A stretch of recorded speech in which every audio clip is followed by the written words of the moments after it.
Ladies and gentlemen, good day and welcome to Aarti Drugs Limited Q4FY25 earnings conference call. As a reminder, all participant lines will be in the listen-only mode, and there will be an opportunity for you to ask questions after the presentation concludes. Should you need assistance during the conference call, please signal an operator by pressing star then 0 on your touchtone phone.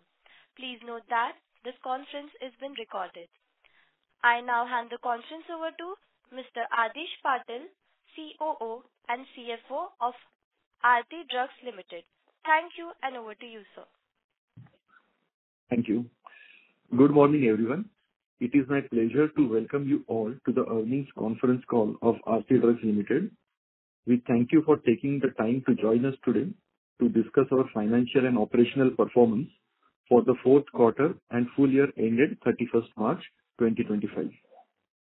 Joining me on this call are Mr. Harshit Savla, Joint Managing Director, Mr. Vishwa Savla, Managing Director of Pinnacle Life Science Private Limited, and our Investor Relations Advisor, SGA. We hope that you have had the opportunity to review our financial result and investor presentation, both of which have been uploaded on the stock exchanges and on our company's website. In Q4 FY25, revenues grew by 9% to rupees 679 crores, with EBITDA margins improving to 14%. During the quarter, we witnessed strong global demand for APIs, driving a 15.5% growth in volumes, primarily led by exports. Benefiting from improved operating leverage and stable input cost, we achieved around 14.5% EBITDA margins in the standalone business. This is a great improvement over the last few quarters, wherein margins have remained between 11 to 12%. We expect our consolidated margins of 14% to further improve in the coming year with our new facilities up and running in FY26. PAT stood at rupees 653 crores, a growth of 33% year-on-year, with PAT margins at 9.2%. For the full year FY25, it was a challenging year, beginning with muted global demand, elevated raw material cost, which impacted overall performance.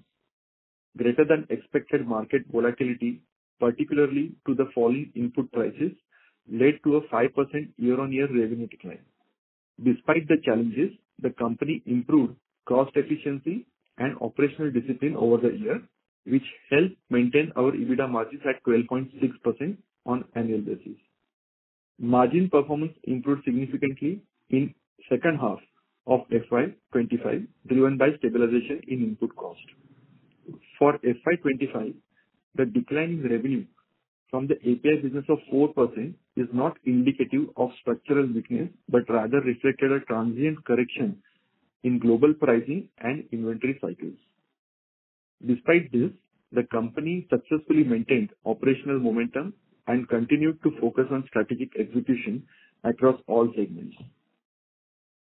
For the full year, one of the most significant positives for the year was marked the improvement in gross margins, which improved over 200 basis points to 35.8%.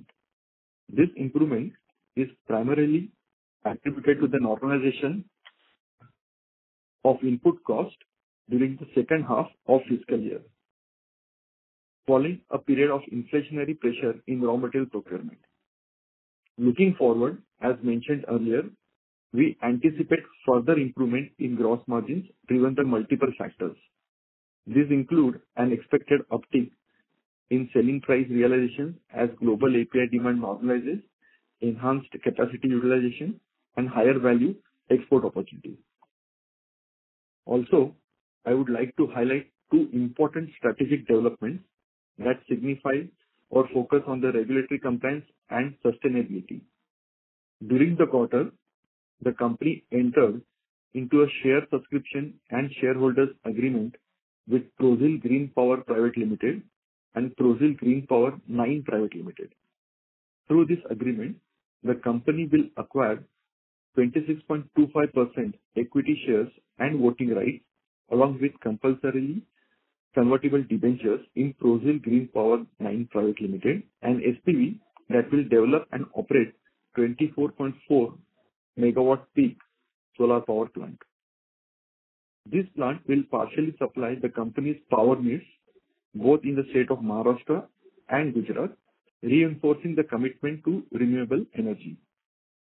The total investment committed amounts to rupees 8.05 crores to be invested in a phased manner. We are also pleased to share that company received letter from US FDA on 14th February 2025, which has officially removed our API manufacturing facility located at Tarapur from Import Alert 66-40. This development allows us to resume exports to the US market from this facility. The key APIs cleared for export include ciprofloxacin hydrochloride, zolpidem tartrate, raloxifene hydrochloride, celecoxib, and niacin. This marks an important regulatory milestone for the company and is a testament to our unwavering commitment to global compliance and maintaining high quality standards across our manufacturing operations. Now we'll give update on the ongoing capital investment. The capex incurred during full year of FY25 amounted to rupees 177 crores. Recently, through our long-term strategy of deepening backward integration and enhancing cost competitiveness, the company has made substantial progress on its greenfield project at Saika, Gujarat, dedicated to backward integration of our anti-diabetic product, along with few more intermediates, has commenced trial production, which is expected to stabilize soon within current quarter. This is anticipated to contribute meaningfully to the company's profitability over a long period of time. This development is expected to meaningfully reduce our reliance on external raw materials, improve supply chain reliability, and drive incremental margin expansion through internal sourcing of key inputs. The Tarapur Greenfield project had certain initial operational challenges, which have now been largely resolved. The company remains focused on a gradual production scale-up, targeting over 700 tons per month by the month of June 2025 and aiming to reach a cumulative capacity of approximately 1,600 tons per month by the end of FY26. These initiatives are expected to reduce the cost along with the expansion in the profit margins and the top line growth. The broader operating environment continues to present some geopolitical challenges, and the company remains focused on improving profitability through disciplined cost control, efficient supply chain management. These initiatives are expected to collectively strengthen the business's operational resilience and position it for sustainable long-term growth. With this, we can now begin Q&A session. Thank you. Thank you very much. We will now begin the question and answer session. Anyone who wishes to ask a question may press star and 1 on their touchtone telephone. If you wish to remove yourself from the question queue, you may press star and 2. Participants are requested to use handsets while asking a question. Ladies and gentlemen, we will wait for a moment while the question queue assembles. The first question is from the line of A.M. Lodha from Sanmati Consultant. Please proceed. Hello. Good morning, Mr. Patil. Am I audible, sir? Yes, please. Sir, I have two questions. One is relating to export and second is relating to expansion. Now I am coming, sir, to the first question, export. As per your letter dated 14th February 25, the US FDA has removed the alert of 6640. And from your presentation, I could guess that you have 11% export to USA, North America. So just I wanted to know, North America. 11% export to North America. Just I wanted to know, after removal of this import alert, can the company improve the export performance from your Tarapur plant? Yes. Another question relating to the export, sir. From presentation, I could guess that you are in top 10 countries. The Pakistan also includes. Recently, the government of India has prohibited the export to Pakistan directly and indirectly. So what is the percentage of export to the Pakistan? These are the two questions relating to export, sir. Okay. Yeah. So your first question was, yes, our North American exports are around 11%, but that includes three countries, Canada, US, and as well as Mexico. Now, with the clearance of US FDA, the API sales to US should ideally increase. However, it will have some gestation period of, say, 12 to 24 months because all the projects have been reinitiated.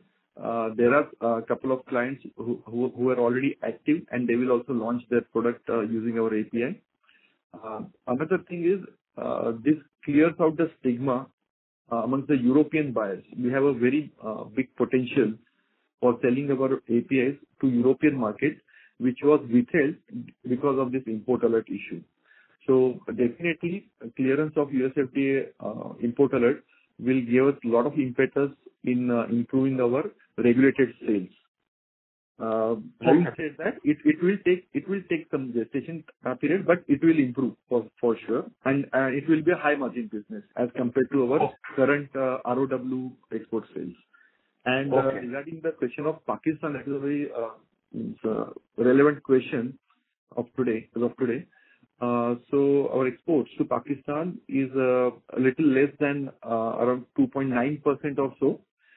Definitely, we are keeping a close watch on the progress of the trade ties between India and Pakistan. That will impact this 2.9% of the sales, which will try to route to some other countries.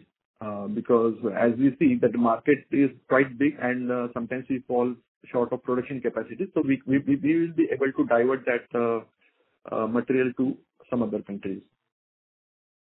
Sir, second question is relating to expansion. Sorry to interrupt, Mr. Madam, that are the first question only relating to export. Now I am asking about the second question related to expansion. Thereafter, I will join the queue. No problem. Sir, the second question, you are invested in Saika plant. How much money has been invested in Saika plant? And on full capacity utilization, how much that plant can generate the sales?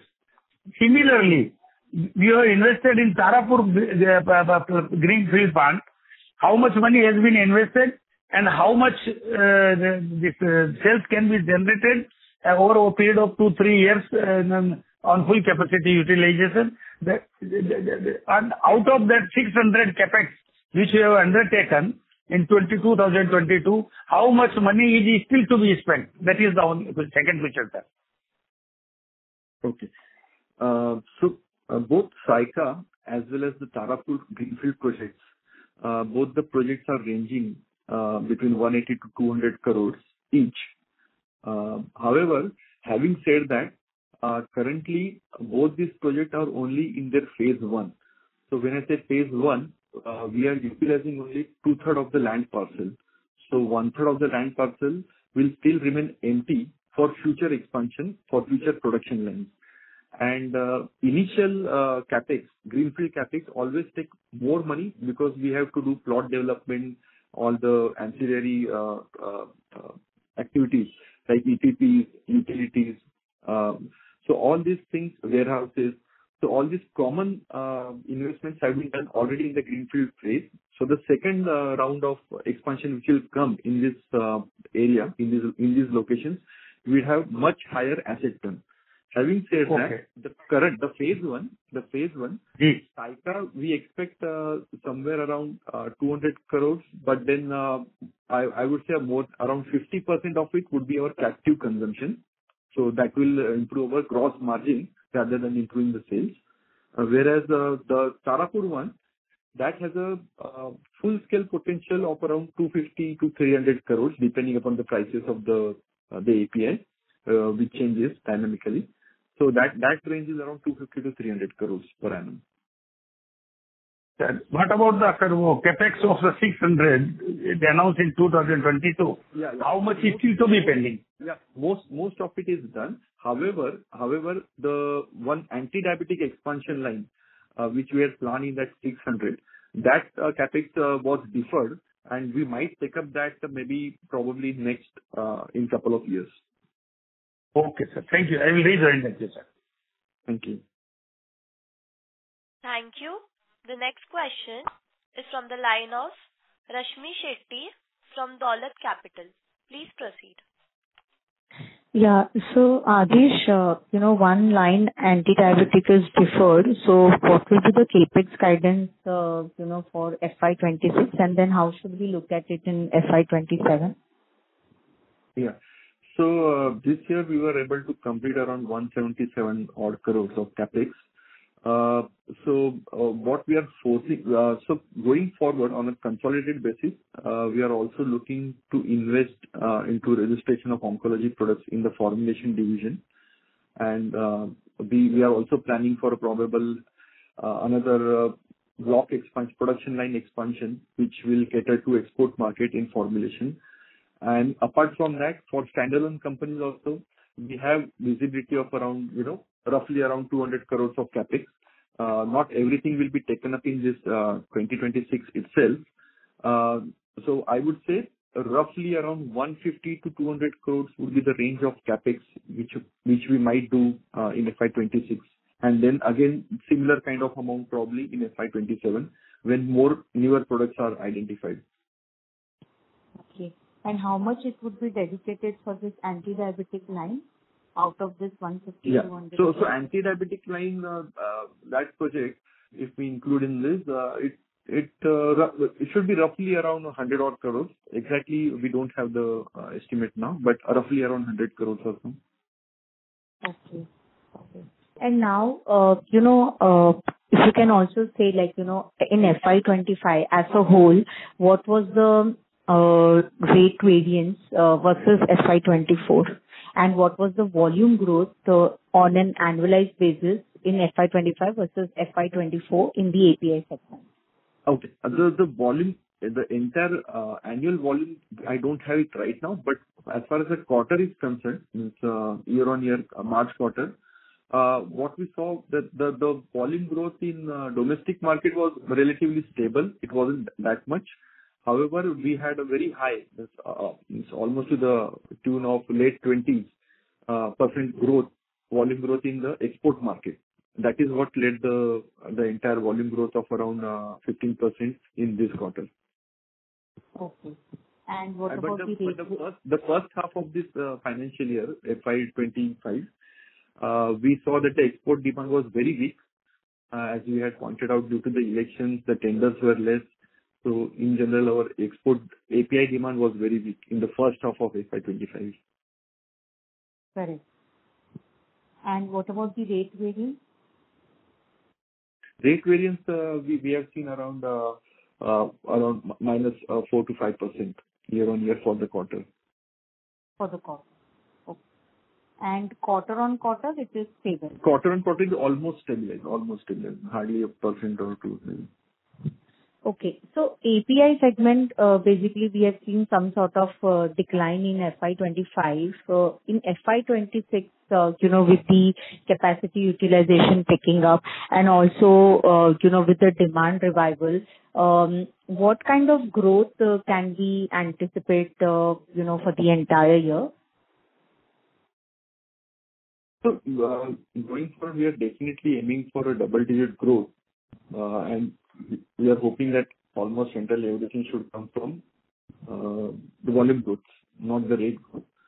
Okay. And mainly it will be on the account of the expansion of the new product line, the new capacities what we have put up.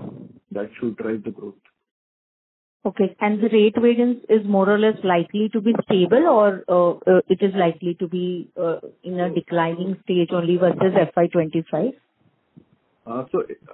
With respect to FY25, probably only the first two quarters, that is the first half, I would say, okay, might be roughly around, it's a rough estimate, around 3 to 4% negative rate variance. Okay. The second half should not see any negative rate variance. Okay. Got it. It all depends if the raw material prices again start going up. If there is a movement in crude, then that negative rate variance won't come. Okay. And my second question is on the specialty chemicals. There also we have done, brownfield expansion and all. And earlier we anticipated that, the sales potential to reach is around more than 200 to 250 crores in 2 years. So where are we now? We have done around 130 crores for this year. So in next 2 years, will that number be achievable, or you feel there are some challenges over there?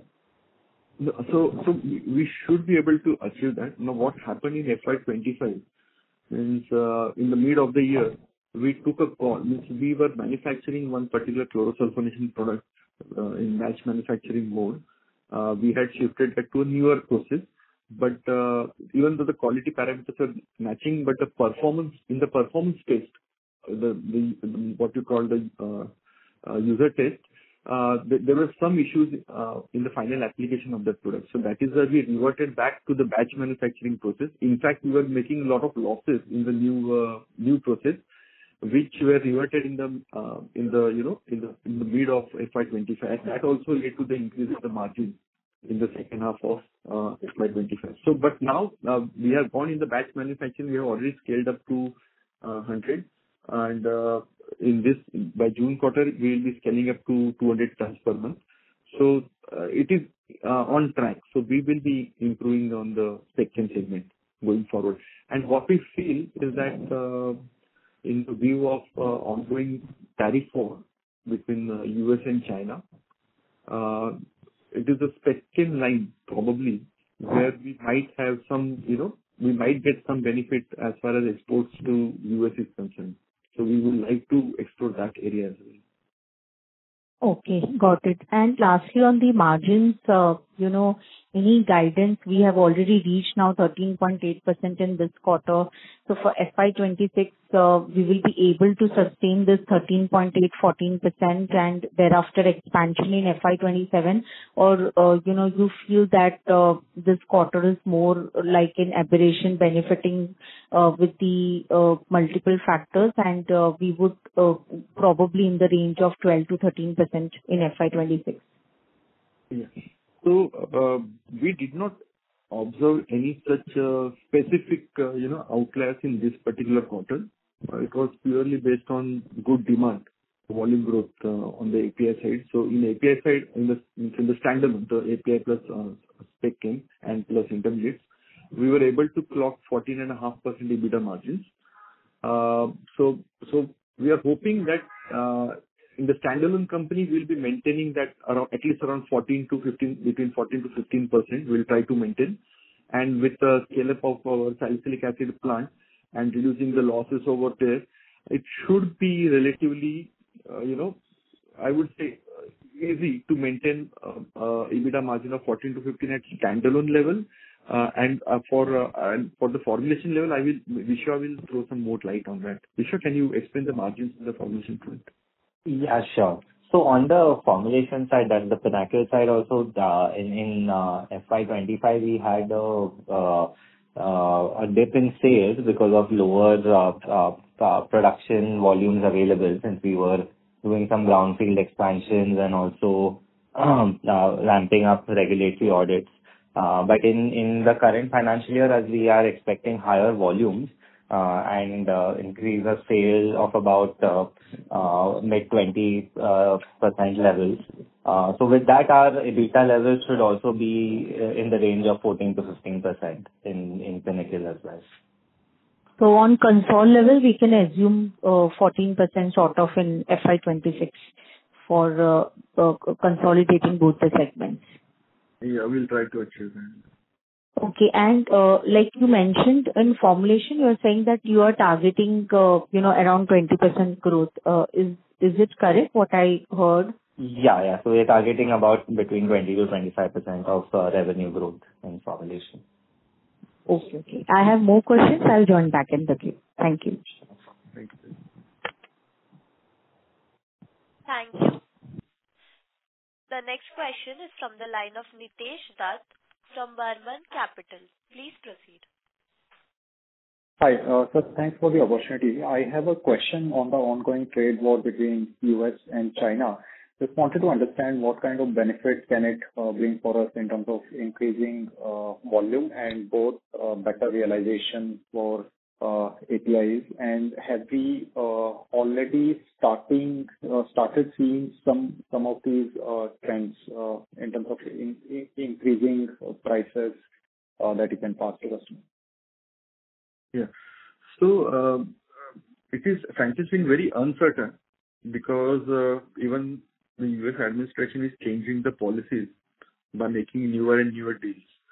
So as of now, it is very uncertain to pinpoint that where it will be headed towards. But our general sense is that if Chinese products have relatively more tariff than India, let's just say even 10%. So that gives us clearly 10% advantage for the pricing of our products. So we become more competitive by 10%, which is quite a big margin, frankly speaking, for Indian manufacturers. Having said that, what we have observed is that for most of the old age molecules, the API is being sold to the US FDA formulation facilities which are outside USA. So it is not the API which will face the tariff, but the formulations which will face the tariff. So, and because of that, for API manufacturers, it won't make much of a difference, frankly speaking. However, the chemical line of business, the spec chem products, maybe some intermediates, which are going from China to US directly, there we can, have some benefit in terms of competency, and we can get more market share. So on the last part, are you referring to intermediates, KSM, etc.? And in that case, these might also get supplied to, let's say, API manufacturers outside US, who would in turn supply to formulations manufacturing units outside US. I'm talking about the customers within the US itself. Okay. Got it. Thanks. That was my only question. Okay. Thank you. The next question is from the line of Dhwanil Desai from Turtle Capital. Please proceed.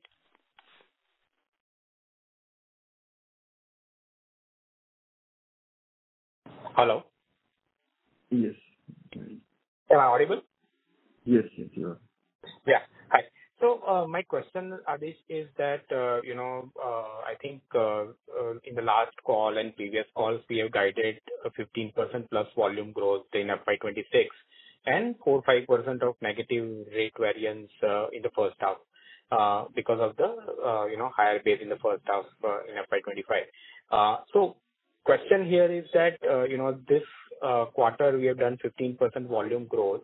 And we are scaling up both in Saika and Tarapur, in going forward.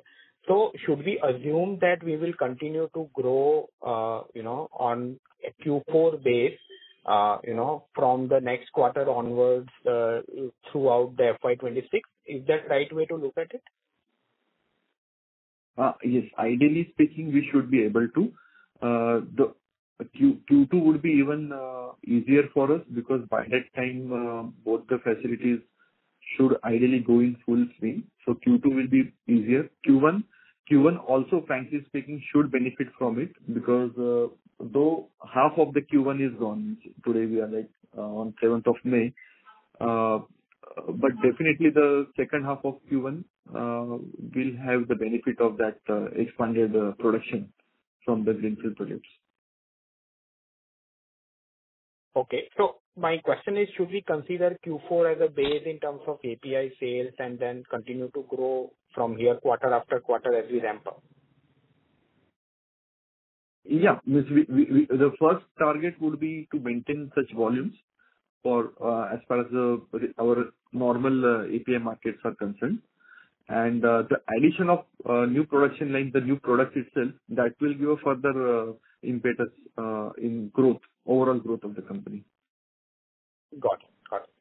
Second question is on the gross margin. So, our gross margins have actually not expanded or even maybe flattish or slightly lower QOQ. It's around 35 odd percent. So how do we see gross margin trajectory going into FY26, with all the backward integration and better product mix coming in? So as far as the standalone is concerned, yeah, definitely we saw some dip QOQ on gross margin front, but that was mainly because we get annual discounts from few of the vendors that was accounted in December quarter. So if I remove that, the gross margins are more or less maintained. Definitely there is a difference of around 0.5 or so, but that also depends on product mix and all. So more or less it has stabilized is what we are seeing. And the further way of increasing gross margin would be twofold. One is on the sales side, that is by increasing more regulated sales. And on the input side, it would be the backward integration which is happening now. So both these factors will also help us improve the gross margins further. So one thing, Adish, I'm not able to kind of add up is that we are thinking that next year gross margin will improve. And, the sales volume will kind of, again, capacity utilization will improve, volume will go up, so operating leverage will flow through. So ideally, FY26, our margin should be better than what we ended FY25, Q4 FY25 with. Isn't that the right way to look at it? Means you're talking the annual number what we have achieved in terms of margin or just the Q4? No, Q4 also, I'm saying.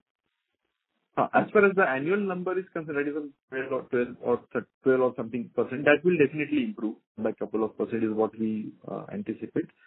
So we are targeting around 14 to 15%. That will be our internal target for EBITDA margins on a consolidated basis. Got it. Yeah. Thanks. That's it from my side. Okay. Thank you. The next question is from the line of Aman Goyal from Axis Securities. Please proceed. Good morning, sir. Congratulations for great set of numbers. My first question is related to the revenue guidance. Can you guide the revenue for FY26 and 27? Yeah. So, frankly speaking, we just taking into account that there might be some 3-4% negative rate variance in the first half of FY26. We still are optimistic of achieving a double-digit growth as far as revenues are concerned on a CAGR basis for next 2 years at least. Means the thing is, our initial target would be to cross 3,000 crores on an immediate basis. And then from there, we will try to reach 3,500. That is purely based on volumes, and we are not considering any rate improvement in that. Okay. So, sir, basically this growth will be majorly coming from the API, right? It will come from API as well as it will come from formulations as well. Okay, sir. And the EBITDA margin guidance, if you could, 14 to 15%, right? 14 to 15% is the stable guidance what we are giving, yes. Okay, sir. Thank you. That's all from my side. Thank you. Thank you. The next question is from the line of Ankit Gupta from Bamboo Capital. Please proceed. Yeah, thanks for the opportunity and congratulations on good set of numbers. So my first question was on, Adish, you said that, the 622 crore kind of rate that we have on the standalone basis for the next few quarters, we will try to grow on that because normally Q4 is our best quarters. If we see historically, it has a relatively high base. Right. So, yeah. From this, yeah, please. So the thing is, Q4 is definitely one of the best, and Q2 is also quite decent. So our first target would be to maintain this base going forward. Maybe for the existing products and existing line, there might be a slight dip here or there, but then the new products will be added. which should also give a lot of growth on the overall basis. Sure. Okay. And, I was just reconciling the numbers. If you see, next year, we are expecting, a good double-digit volume growth in our existing business. Our new plants will start, and hopefully specialty chemicals will also ramp up. Formulations, we are saying, 20-25% growth.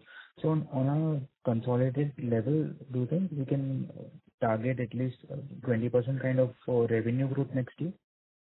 No, actually the formulation as of today is roughly around 10-12%. So it will mainly be on the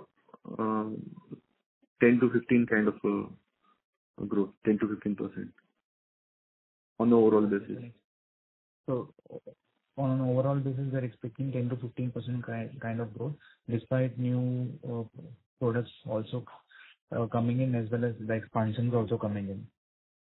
Yes. Okay. And the second question was on the margins front. You're saying, hopefully we should start seeing some improvement in gross margins also, and with volume growth and revenue growth coming in. Do you think there can be some benefit of operating leverage which can flow through next year, and our margins can be, higher than 14-15%? Yeah.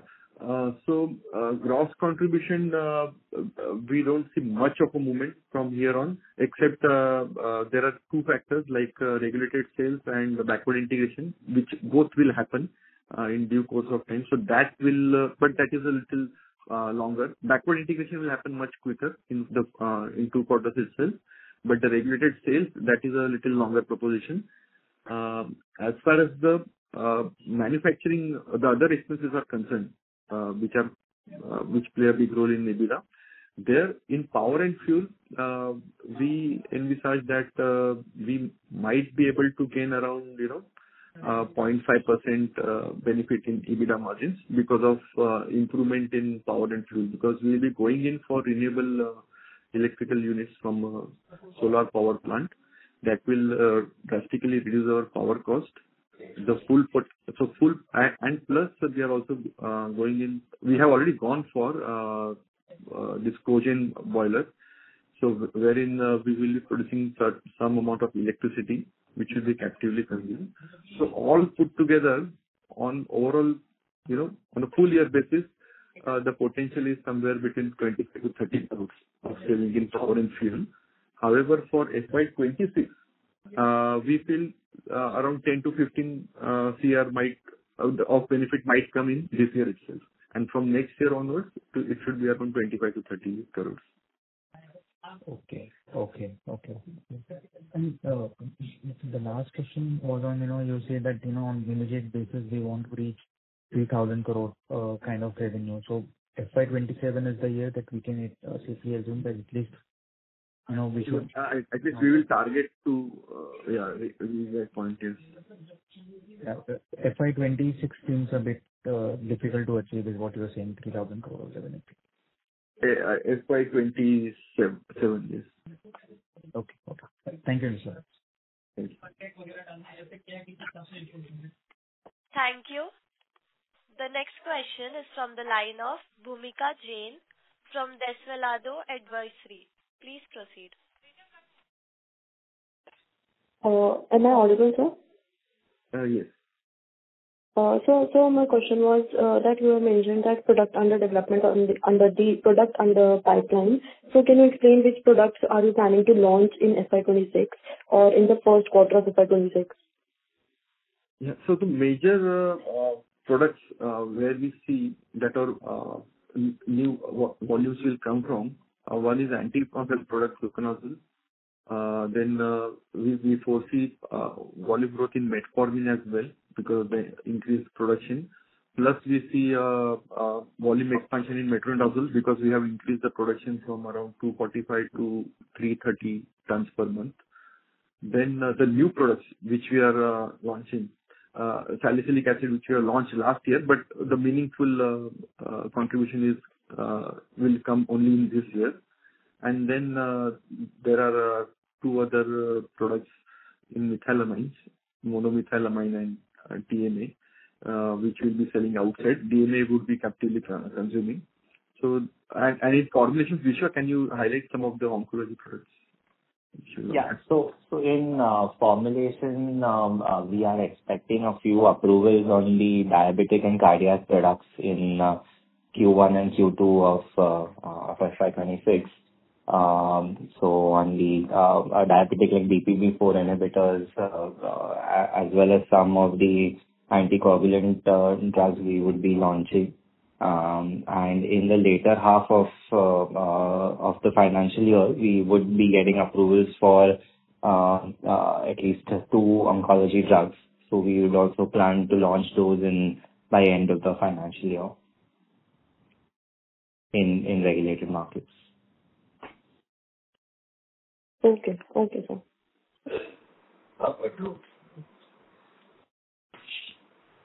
Thank you. The next question is from the line of Rashmi Shetty from Dolat Capital. Please proceed. Yeah, thanks for the opportunity again. On the working capital, it can be seen that there is an increase in your receivables days and inventory days and creditor days. So if you can explain on that and whether it will remain at the same level for next 2 years. Okay. The inventory days actually have improved that way, but debtors definitely looks inflated. If you the main reason is the increase in the sale in the last quarter. Our debtor cycle is typically around 90 days. So if we sell more in the latest quarter, then and if you take the first 4 quarters revenue, then on that number it looks higher. But if we multiply the Q4 into 4 and take that as an annualized sales, then it will look in line. Okay. And it would remain more or less at these levels only if you want to model in for next year also? If you are able to maintain this level of sale, means like the standalone sale of 624 and the console sale of 678 per quarter, if we continue that, then it will remain same. Okay. And one question on the gliptins, what is the update on that? Earlier we were focusing on vildagliptin exports and teneligliptin, more India-centric. So what is happening over there, whether we are able to pick up the sales or not? No, we are not completely able to pick up the sales of gliptins yet. Whatever anti-diabetic growth what we are showing in our numbers is accounted because of metformin and pioglitazone. Okay. Teneligliptin we are selling into local markets. Vildagliptin we are in the process of making DMF. We are further improving the process of the vildagliptin, because if we have improved process, then we should be able to quickly grab the market of vildagliptin in export market, because the pricing has corrected quite a bit in those products. So we have to be very much cost competitive to capture the market. Okay. And lastly on the metformin, currently I think we are just selling in the other emerging markets and India. So in that particular molecule, are we going to target regulated markets, that is US, and what is the update on European markets also? Yes. So in metformin, we do have European approval. We have CEP for the product. However, the European sales hasn't picked up much, but there are few other geographies in the world which is semi-regulated. There we just have got into those markets, and the sale is improving on quantity basis for metformin for us in those markets. So the next target is Europe, because we already have the approval at the plant level, and the second target would be making our plant USFDA approved. Our first target was to clear our import alert of Tarapur facility, which we have this year, and that gives us a lot of confidence, to file for USDMF. We are already in the process of making USDMF. So very soon we will be filing the USDMF and we will try to trigger the USFDA audit for the metformin facility. Okay. Okay. Got it. Thank you. That's it from my side. Thank you. The next question is from the line of Sanika from Sapphire Capital. Please proceed. Hi, sir. Can you hear me? Yes. Hello? Yeah. So in one of our interviews, we have said that we are targeting 4,000 crores of revenue by FY27. So are we still on track for that? So actually, we had a target of 4,000 crores. The only thing is, because of the price variation, we have revised down that target. So right now, on a pessimistic level, we are hoping that we will first reach 3,000 crores plus by FY27, and from there on, we will try to achieve more, and then try to reach 3,500 crores. Later. Okay. Thank you, sir. Okay. Thank you. As there are no further questions, I would now like to hand the conference over to management for closing comments. Thank you everyone for joining us today on this earnings call. We appreciate for your interest in Aarti Drugs Limited. If you have any further queries, please contact SJ, our investor relations advisors, or us directly. Thank you. Thank you. Thank you. On behalf of Aarti Drugs Limited, that concludes this conference. Thank you for joining us, and you may now disconnect your lines.